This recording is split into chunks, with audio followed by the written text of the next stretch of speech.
Hey there, Jim Johnson for Accent Help here, and today we're heading up the back of the chart here, but we're treading a little bit into the central part where we go into this one that looks like a horseshoe, and it's got multiple pronunciations to describe it. It's the upsilon or the oopsilon or the upsilon.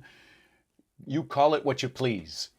And this is what J.C. Wells calls the foot vowel sound. Foot, good. And this one doesn't tend to have major changes for many Americans other than the fact that it may get a lot of neutralization for certain people. Foot, foot. So it almost becomes fut, fut.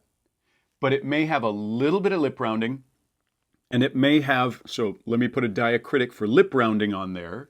So a diacritic is a symbol that does a little bit of a tweak. This means additional lip rounding. But it also may feel sort of like it's not quite all the way to foot, foot, foot, foot. But maybe more like, I'd kind of prefer to think of it as mid-centralized, which means moving towards a schwa. It's being schwa-ified. So that mid-centralization of the foot is something that's very common for people. A reduction in the rounding is actually something that's fairly common for a lot of Americans to do.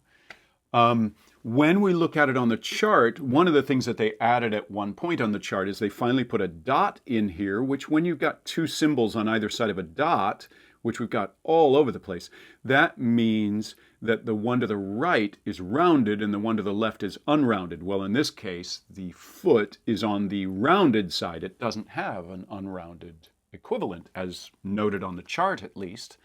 And that actually may be in the direction of where many Americans go, or we could just think of reduced lip rounding.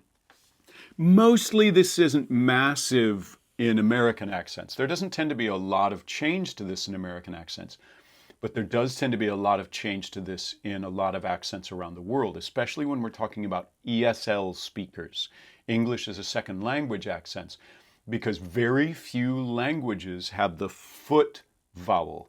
So there is oftentimes a real challenge to make that sound of foot, especially because it's a little bit, a little bit sort of neutralized in the mouth. It's moving a little bit more in the middle. So for a lot of speakers, it is a bit of an elusive vowel. And a vowel sound that they tend to be really used to is one that we'll talk about next time, which is the goose sound, ooh, ooh, which is the lowercase u, and we'll talk about it next time.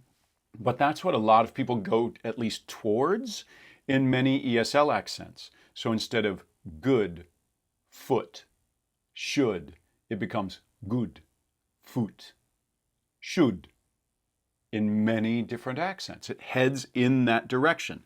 Now, it may be something that gets a little bit crept forward. We're starting to get into fancy things like the barred U and such.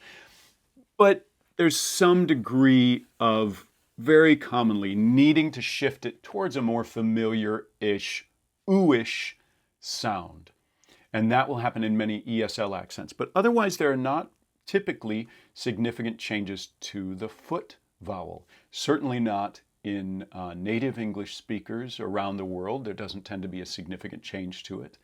But there does tend to be for ESL speakers in a variety of accents.